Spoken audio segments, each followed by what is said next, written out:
Thanks, Matt. I just couldn't possibly turn down a trip to Canada in January. It's too appealing. Actually, it's not the reason I'm here. I'm here because of a French-Canadian ancestry. You can tell by my name, so I'd like to come back to some of the roots of where my paternal family comes from, although I don't speak French. Like most Americans, I'm monolingual. I almost feel embarrassed. I mean, the first two talks were so good. And they were general. Mine's on an economic topic. I think it has connections. I'm going to try to explain what those connections are. First thing I should almost apologize for is I'm talking about the United States. I think, I'm confident that the proposition that I will defend is true not only for the United States, it's true for Canada as well. Indeed, I think it's true probably for the entire Western world. It's not even on the larger expanse of humanity, but I will use some U.S. data. There's a narrative that has gone on for quite some time.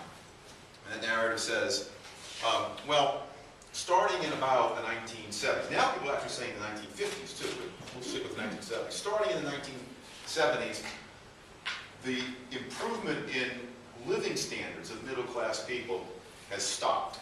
Middle-class people today live no better, or just barely better economically, than they lived 30 or 35 years ago.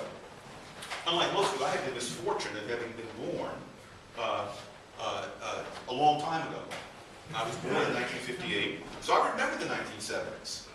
And one should not use one's own personal experiences as you know, the scientifically valid proof of anything, but they're not irrelevant. I remember the 1970s.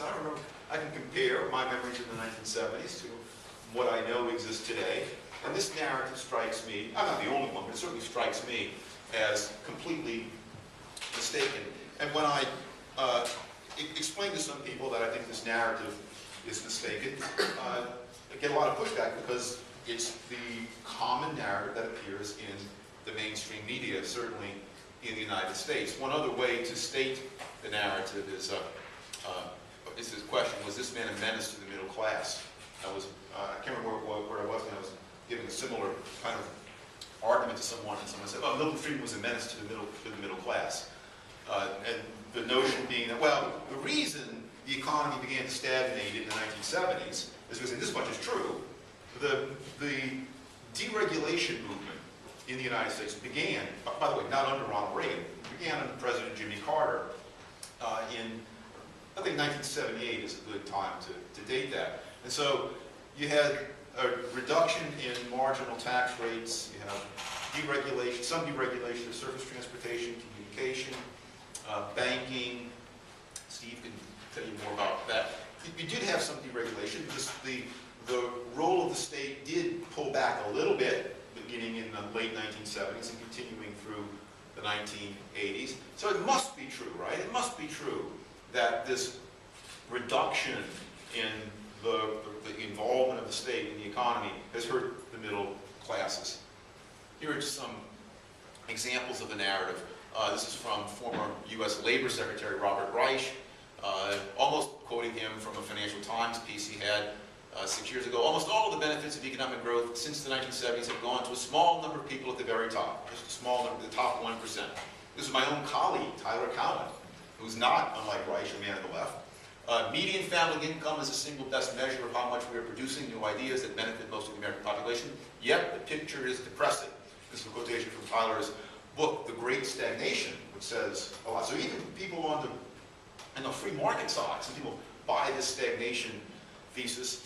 I've pointed out to Tyler, other people have as well, that one of the ironies of Tyler's book, The Great Stagnation, is that it was published as an e-book. So here are the reasons why this narrative takes hold. There's some reasons. It has a kernel of truth to it. As you'll see, I think that kernel of truth is highly misleading. I don't think it's much of a kernel at all when you look at it. But there's something to it. Inflation adjusted before tax money income for the median American household has indeed stagnated since the 1970s, since the mid-1970s, since 1976. Today it's only about 18% higher. That's pretty dismal growth. Here's a picture of that. This picture starts from 1976. It goes through 2006. It doesn't really increase very much. It's stylized. It's pretty much horizontal. So inflation-adjusted hourly money wages, as opposed to household income, money wages themselves for the median non-supervisory worker, or ordinary production line worker, has hardly budged since the mid-1970s. In particular, in 1975, don't worry, most of this presentation is cool pictures. So, I hate people who do PowerPoint, just read the PowerPoint so you know, what can't the audience read?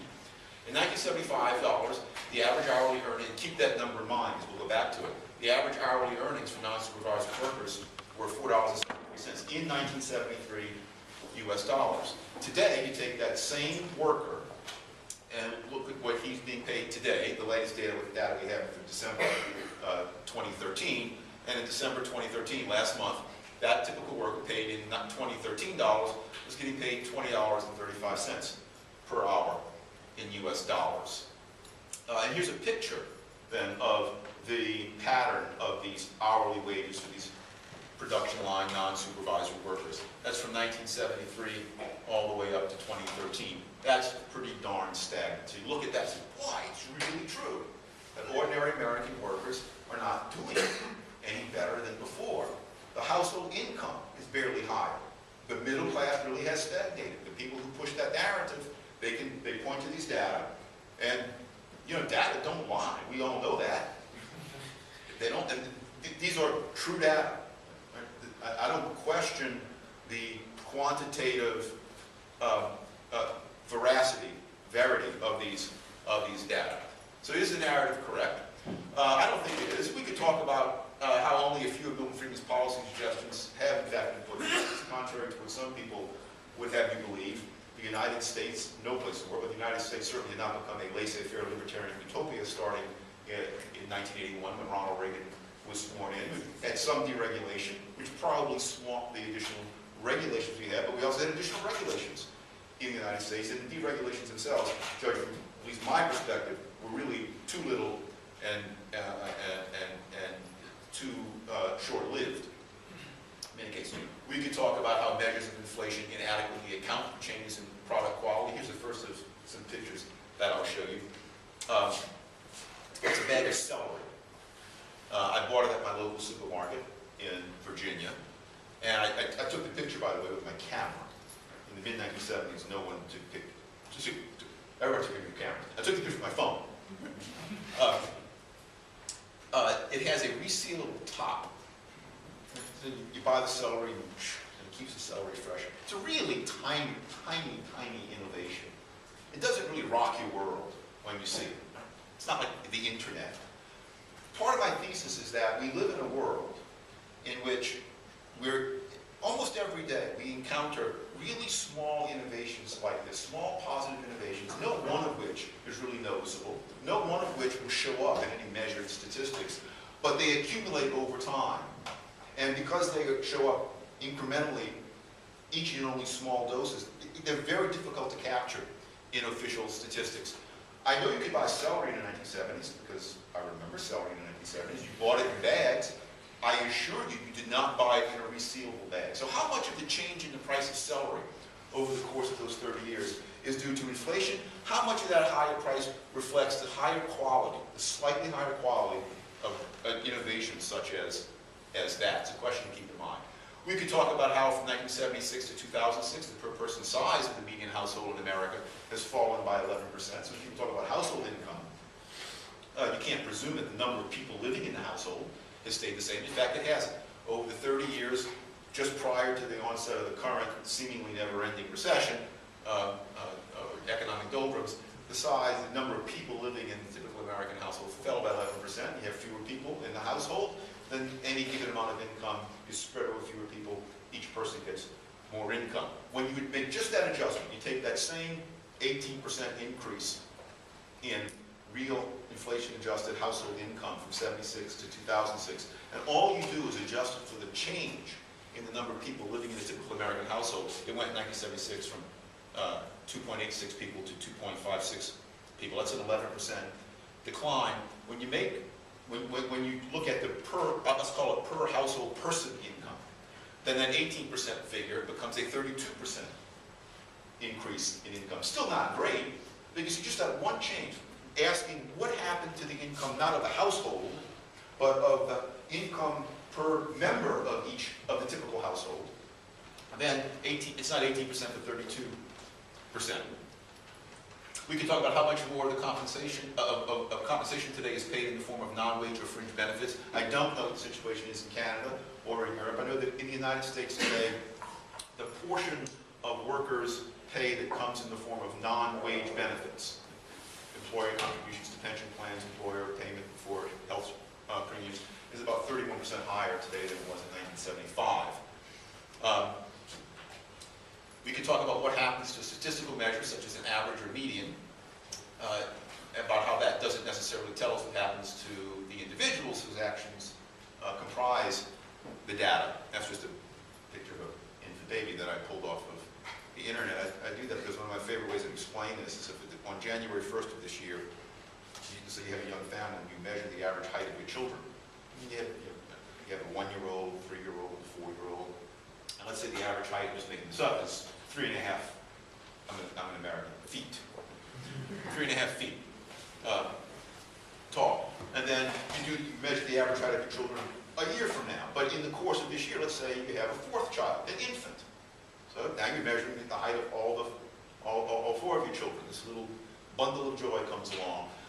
By putting this child's height into the measurement data, my guess is, or it's certainly highly likely, that the average height of your children will fall from this year to next year. But you don't think, you don't go to the doctor and say, oh my gosh, my children are shrinking. You know what happened. In fact, the children you had at the beginning of this year, they're each all taller. The reason the average is pulled down is not because anyone got shorter, it's because we changed the population of what's being measured. And while sometimes averages do give us good information about what's going on with individual elements within the population that's surveyed, sometimes they give us highly misleading information. I think that's the case with the average hourly wage element. Over the course of the past 30 or 35 years, had an increased flow of women into the workforce, an increased flow of immigrants, both legal and illegal, in the United States. That pulls down the average, not because it pulls down the wages of people who are already in the workforce, but because it pulls down, it adds into the wages being measured, it adds into that measurement group workers whose wages are lower than before, in the same way that this child is shorter than his or her siblings, so the measured average falls. We could do all that. We could talk about difficulty measuring inflation. The inflation measure that I used before, to give that 18% figure, the inflation measure used to show that the $4.73 in 1975 is just about the same as the $20.35 today. That used, in the United States, the consumer price index. But the consumer price index is not the only way to adjust for inflation. There are many different ways to adjust for inflation. All of these measures, I apologize, it looks a little blurry up here. All of these measures are ones that are widely accepted. If we use something called the personal consumption expenditure deflator, then that 18% rise in income becomes 26%. If we use the GDP deflator, it becomes 31%. If we use something colloquially called the Boston deflator, it becomes 43%. I just throw this up because measuring inflation is not purely a science. There's a lot of art to it, and there are trade-offs using different methods of adjusting for inflation. So you have to be careful when you hear stories, when you hear accounts and reports about what's happened to price levels over the time. There's no one accepted measure of adjusting for inflation, and no one who knows anything about the way this is done believes in any measure of adjusting for inflation is perfect. But let's get away from, let's avoid the problem of adjusting for inflation and get to the fun part, but I hope it's at least the funner part. I shouldn't use funner to people I say are Squire in the audience. The more fun part of the presentation. let's look at purchasing power. After all, that's really what matters. Your income at the end of the day doesn't matters only insofar as it represents purchasing power for you. That's a long quotation from Adam Smith, but I'll skip in the interest of time. This is the cover of a Sears catalog. Sears was back then the great retailer for Middle America. It's quite ironic that just last week Sears announced that it's closing its flagship store in Chicago. Sears was the closest thing that people of my generation had to Amazon.com. I was born in 1958. This is the Sears catalog from fall and winter 1975, so this is the beginning of my senior year of high school. So I remember this really well. Remember how ugly the 1970s were, by the way. Style on that. So what I'm going to do, using this catalog, is show you a series of pictures of different items that are available in the catalog at their 1973 prices, and then ask how many hours did the typical production line American worker have to work to buy each of those things. That production line worker earns $4.73 an hour. So, earning that amount per hour, how many hours did each worker have to work to buy each of these different goods? And what does this tell us about the narrative of middle-class stagnation? I do these almost at random. So here's a picture. By the way, I took all of these pictures with my cell phone. You couldn't do that in 1970. You didn't have a cell phone in 1975. Took a picture with it. I got my my teenage son to help me crop some of them to see that he did a better job on some than on others. This is a 10-cup drip coffee maker. Very plain. It has no automatic on-off switch and no clock on it. Just a 10-cup drip coffee maker. $36.49 in 1975. You're earning $4.73 per hour. That means you got to work almost a whole day, 8 hours, to buy that coffee maker. Today, this is a coffee maker, 10 coffee maker available on Amazon.com. You get it for 40 minutes of work time. The typical American gets for 40 minutes. So coffee-wise, you're much better off. Coffee maker-wise. Oh, by the way, the quality of coffee today is much better. Back in the 70s, all you got were Robusto beans. Today, everything's Arabica beans. If that sounds kind of frou-frou, let me tell you, it matters. A man's shaver, electric razor, rechargeable electric razor, $29.99 in 1975. You had to work 6.3 hours to buy that. This one's available at Target for 2 hours worth of work. So, a man can wake up in the morning, have his cup of coffee, and shave. He's much better off than was his compatriot of 30-odd years earlier. I don't do much in the way of clothing from the catalog for 2 reasons. Number one, to show styles from today, from the 1970s, is almost pornographic. It was a really ugly time. It offends the senses to have to look at the colors and styles. And that's one reason why I do it. A second, more serious reason is that, well, actually 2 more reasons. One, a lot of differences are in styles. And so it's hard for us today to appreciate. You get lost in the style differences. A third and more substantive reason is it's difficult to go through the catalog and find clothing that is not made of polyester, rayon, or some other oil-based material. Surprisingly little clothing was available in 1975 made of all cotton or all wool or all linen. It was all polyester, most of it. Found a few things. Here are jeans, the lowest priced pair of regular denim jeans, all cotton denim jeans that Sears had. Was priced at $6.97 a pair. So that means a typical worker had to work 1.5 hours to buy a pair of jeans.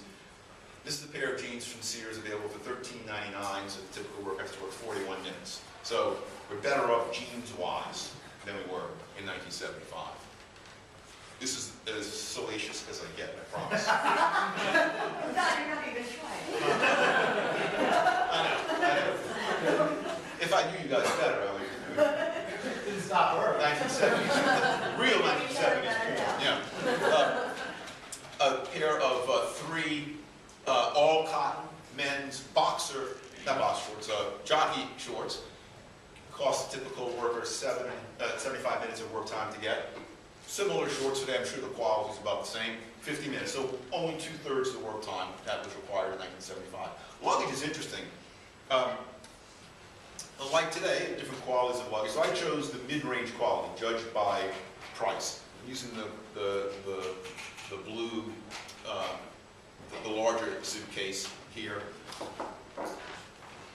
It's interesting because in 1975, Sears sold no luggage with wheels. It was really luggage. You lugged it, right? You know, today we have rollage. Back then we had luggage.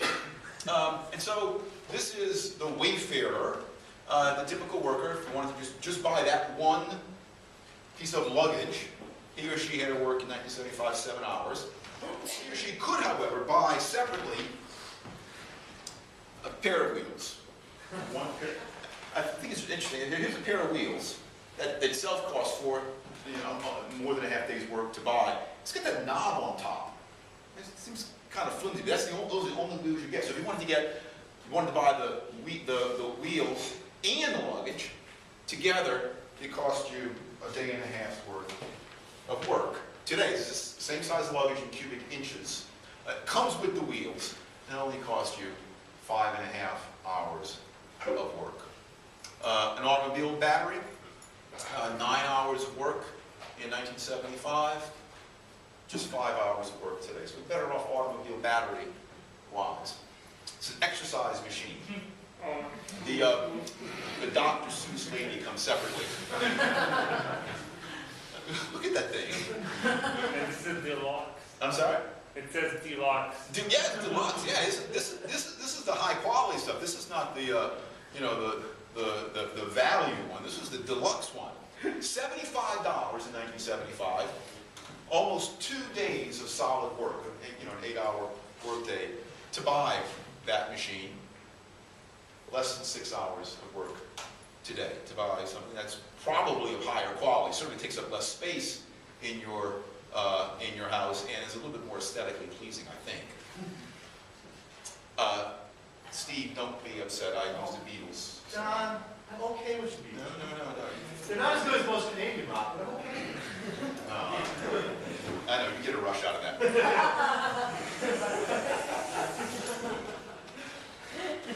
What to do? Most people, I assume most of you know what that is, right? A 45 record. I showed that to my son, who's 16. He'd heard of it. I showed it to him. He had never seen one. Right? And he asked me about it. Yeah. You get one song on the A side, and so for 2 songs on this vinyl record. And if you like the song, you run down to the store and you buy the 45. You come home and you play it, and you really like the song, but it gets stuck quite often. That was a joke. Not a very good one. 13 minutes to buy, they sold for about an hour. So 13 minutes to buy a 45 recording in 1975. What do you do for music today? Best I could do is put up an iTunes symbol.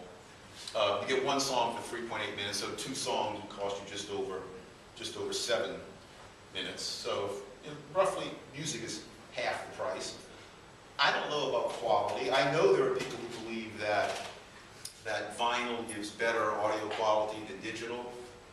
I'm not one of those people because I've never had my digital recordings skip or get stuck. They sound really good to me, although I'm not an audiophile like Steve. But today, if you want the music, of course, one of the great benefits is you hear the song, you say, I like that song. Okay, I got it. Right. You don't have to run to the store. So music, we're a lot better off, both in quality, arguably quality, time to get, and work time. Clock radio, $60 in 1975. It was 12.6 hours of work to buy a clock radio. 30 minutes today. This is kind of anachronistic. I mean, I found this one, but who buys clock radios even anymore? It's on your phone. Right? The marginal cost now is 0. All right? I mean, most people have a smartphone, so it's on your phone. But if you want to buy a proper clock radio, you can get it for 30 minutes. A typewriter, Sears Best, and it's a typewriter. And just to let you know, it's an electric typewriter. You plug it in, and it's powered by electricity. You don't touch the keys to, you know, slam on the keys. It costs you 57 hours of work. That does not include the ink cartridges. That does not include the correction fluid. That does not include the carbon paper if you wanted to make copies. When you typed, I suppose it's a pretty good machine, but I bet it was really, really hard to surf the web. Really hard. What do you do today? Somehow I have a few formatting problems in this presentation, just a couple. It's hard to see here. This is 55 hours today. So the amount of time is about the same. This is one of these areas where quality really matters. I'm comparing this to that, but I'm not even sure it's a valid comparison. You can write documents on that just as you could in the typewriter. They both have keyboards. But my gosh, look at that. This is so much better. My son pointed out to me that one benefit the typewriter has over this is that the typewriter is its own printer. I'll grant him that. But same work time price, you get so much more with the this is an Apple, so it's a top of the line personal computer. You get them much less expensively, of course. One of the interesting things about looking through this year's catalog, I used to bring it with me, by the way, when I give talks. I do a similar talk to this, but it's becoming kind of, they weren't printed to last. So I can't total it around anymore. It's starting to fall apart. But looking through the catalog, one of the interesting things is finding what's not there. So you find, in addition to finding very little in the way of all cotton or all wool or all linen clothing, you find no all silk men's neckties either. You find no digital photography, but you find Sears Best still camera, single lens reflex 35mm camera. Costs nearly 2 weeks of work to buy that camera. It does not include the film. It does not include the cost of developing the film. Camera today, less than 2 hours. Of course, that's on your phone too. So many of these things are on your phone. And the quality, of course, keeps getting better and better. Here's one element where the quality hasn't changed. I wanted to go through the catalog and find something. What is, you know, a non-clothing element, non-clothing product, where the quality is probably pretty much the same. A standard size metal file cabinet. The tall one there, the $208 file cabinet, costs a typical American worker more than a week's worth of work to buy that file cabinet. Almost identical file cabinet today available at Walmart for literally just 1/4 of the work time price as the one in 1975. Automobile tires, 8.6 hours in 1975. A similar tire with an equal tread length warranty, available for less than half the amount of work time. Yeah. On tires, if you could go back to on that one, it says guaranteed 40,000 miles. And I did make a complaint for the warranty on tires today is much less. This one has a 40,000 mile warranty on it. Yeah. I found one that had one. This one too? This one has a 40,000 mile warranty. Yeah. It's not in Montreal because we have the trouble with the Yeah, we don't have that problem in the ideally perfect Virginia where I live. Well, actually, Sears was Chicago, so. But yeah, that I wanted to find one that had roughly the same size and the same warranty length. This is one of my favorites. This is a gas grill, a propane grill. It's the best one Sears sold in 1975. And look how beautiful it is. Looks like the exercise bike. It kind of does. 40 hours, a whole week's worth of work to buy that. Now, if you want to impress the Joneses with your new backyard grill, do you like that or that? Right? That's available from Home Depot in America. 13 hours worth of work, so much less work time. And you get, I mean, that's a honking grill. Right? If you really want to impress the neighbors, you have that. Right?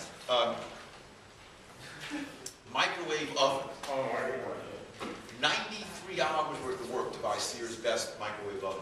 It's not quite there yet, but one day there'll be an app here. On your phone, you just zap it with your phone. 93 hours to buy a microwave oven in 1975. 4 hours today, same cubic inches and roughly the same electrical power as the one I just showed you. Dishwasher, nearly 50 hours of work to buy an automatic dishwasher. By the way, they were a lot noisier back in 1975. 12 hours of work time today. The reason I put calculators up here is because I have a personal story that I like to tell about calculators. Sears' lowest price calculator in 1975 from that catalog that I showed you cost $14. And it had a full 6-digit display. You could cipher up to 999,999. And you could add, subtract, multiply, and yes, divide. Okay? And you got that for $14, 3 hours worth of work, you could bring home that baby. Of course, it's on your phone today, but if you wanted to buy a calculator, I had a certain, it's hard to, I've literally had calculators come out free from cereal boxes. If you want to buy a calculator, today it costs you about 1.5 minutes if you want to buy a separate calculator. But 2.9 hours back then, the story I want to tell you, even by 1975 the price had fallen dramatically. The first calculator I remember, I was 14 years old, my parents took me to a Sears store in the suburbs of New Orleans, and there were 4 calculators displayed in plexiglass, and the plexiglass was cut out over the keyboards. And I remember going up to one. I don't remember the exact numbers that I punched, but going up to one, I had never seen the calculator before. 7 plus 5 equals 12. It kept doing it right all the time. It sounds weird, but it's true. It was astonishing to me. It was $100, not $99.99. I remember that. And I remember thinking, one day when I have a job, one day I'll be rich enough to buy one of these things. I'll keep it, I'll pass it along to my heirs. Now, That day has come. huh? That day has come. That day has come. Yeah. Vacuum cleaner, 26.4 hours in 1975. Less than 5 hours today to buy a similarly powered vacuum cleaner. If you're a lawyer, you look at that and you think, ooh, tort suit, wait a minute. But that actually is an exercise bench available from Sears in 1975. $60, costs a day and a half's worth of work to buy that exercise bench. If I'm lifting weights, if you're lifting weights, would you rather have your back on that and the weights held up by those arms, or would you rather lift weights on that? This is one available today from Sears.com. 3.9 hours to buy this one, 12.7 hours to buy that. So we can stay in shape for a lot less time. Save the best. That's beautiful. That's Sears Best. Color TV. Maybe they're habit. Yeah. Now this does have some advantages over modern television. You cannot put a fishbowl on a modern TV. You can't put a flower vase on a modern TV. It will topple right off. That came with its own little stand on top. Being serious, Sears sold in 1975 no television with remote control. Now there were remote control TVs, and I remember that. Sears sold none of them. You could not buy a remote control TV in 1975 from Sears. When I was a senior in high school, Sears did not sell televisions with remote control. Back then, the standard old-fashioned remote control was children. Boy, change the channel. Fortunately, it wasn't much of a problem because only 4 channels. But John, the hard part was when they made you stand like this. So I'm getting to that, right? So this is obviously not high def. Right? It's standard TV. It's not high def. It broke down a lot. Just to point out the record, it cost you nearly a month's worth of work to buy that television. That is Sears Best. No remote control. The sound system's crappy, trust me. And they broke down. I don't know how many, well, very few, if anyone here will remember the TV repairmen. If TV repairmen, they would come out and they'd have their boxes full of vacuum tubes, and your TV would go in the fritz, and you wait several days, and TV repairman would come out. You'd pay them to fix your TV. Now, if the TV breaks, you throw it away, and you go to Target, or Walmart, you buy another one. But this thing would break down a lot. Even when it wasn't breaking down, the vertical hold would always go bad, or the horizontal hold.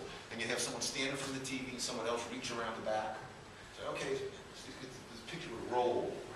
And and it happened all the time. I mean, the quality of TV today is so much higher than it was back then. We get it for less than a half a week of work compared to the whole month of work back then. I'll end there. You could, with the pictures, you can fairly accuse me of saying, well, perhaps I chose selectively from the Sears catalog. You'll have to trust me, I went through mostly at random. I have other files that have other pictures with data similar to this, but I had to stay within my time limit to leave time for Q&A. Almost nothing. There are a few things, but almost nothing in that Sears catalog, which was 1,469 pages, by the way. Almost nothing in that Sears catalog in 1975. The very time when middle-class Americans' living standards were supposed to have peaked and not changed, or changed barely at all ever since. Almost nothing in that catalog cost less work time than costs today. Almost everything cost back then more work time, and in most cases, a great deal more work time. And also in most cases, the quality was hugely different. The number of things that were available back then were not comparable to today.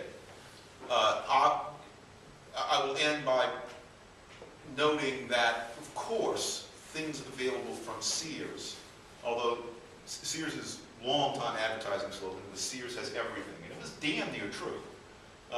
But they didn't literally have everything. Sears did not sell health care.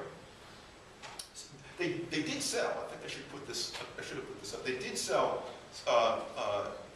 like home health care items, like crutches, bars for people with disabilities you could attach in the bathroom. All of those have fallen in price too, by the way. Sears did not sell health care as we think of it, did not sell housing then. In the past, they actually did sell houses. Sears used to sell houses, but they didn't in 1975. And nor did they sell education. I mentioned those three things because those are the three areas, those are the three products that have gone up, in fact, most dramatically in wartime price since the mid-1970s. I could take the easy way out and point out that these are three areas of the economy that are especially heavily infected with government involvement. But I won't take the easy way out. I'll point out that even there, it's still not quite clear to me that people are worse off on those fronts. If you take housing, although more expensive today than in 1975, housing is larger. The typical American household today is about 32% larger square footage-wise, and I don't know the exact number, but also larger cubic footage-wise, and so higher ceilings than it was in 1975. I'm sorry, 16% than it was in 1975. Houses come equipped with naturally more things than the typical house did. Next, central air conditioning. You only need that in Quebec, but where I'm from, New Orleans, you need it or you die. Here too. I'm sorry. Yeah, okay.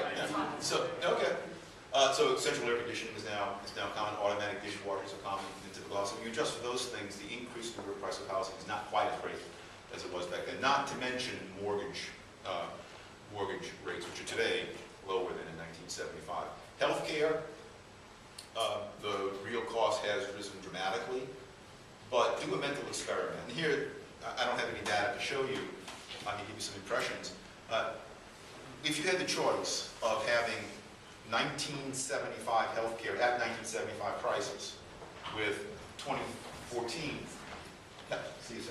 healthcare at 2014 prices, which would you choose? I think most people, if they knew the quality of healthcare back then compared to the quality of healthcare today, would choose today to buy the more expensive 2014 healthcare at 2014 prices than the 1975 healthcare at 1975 much lower prices. And if that's true, and I'm just speculating that it is true, if that's true, then the quality adjusted price of healthcare has in fact gone down and not up. Education, particularly post-secondary education, is much more expensive. Here I can speak with some moral shield because that's my business. I'm a college professor, so I'm a beneficiary of the rise in the cost of post-secondary education. Tuition rates, real tuition rates, have in fact gone up, measured even in work time.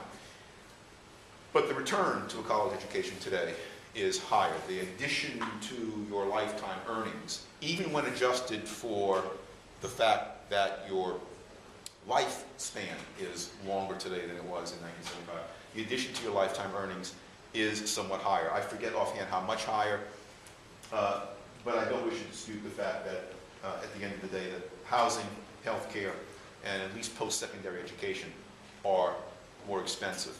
But weighed against those, almost everything else that Americans consume are much less expensive. Consumer electronics, household appliances, clothing, food. Sears did not sell food, but it's easy to show that if you look at work time prices for food. An economist named Michael Cox at the university, well, he's now at Southern Methodist University, used to be at the Dallas Federal Reserve Bank. Mike Cox has done studies on food to show that the real price of food has fallen dramatically over the past 30 or 35 years. The lesson is that the story of middle-class stagnation, I'll state it in mild terms, the story of middle-class economic stagnation is questionable.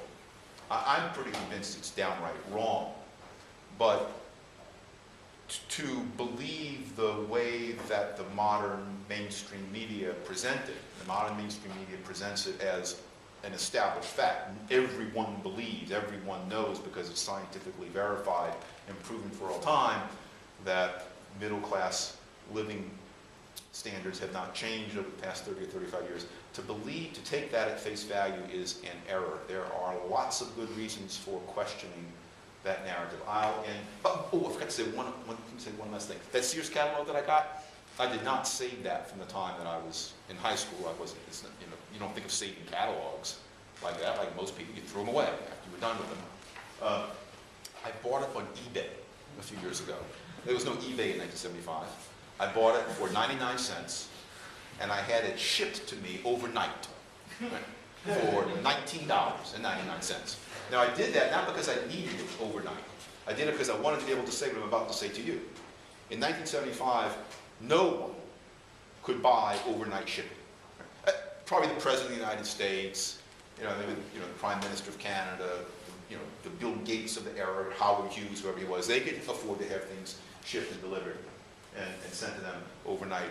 Middle-class Americans had no option at any price for overnight delivery. I got that catalog delivered to me overnight. So I question the myth, I question the narrative of middle-class stagnation. I believe it's a myth, and I think that there are good reasons, as I showed you some of them, for questioning that myth. Thank you.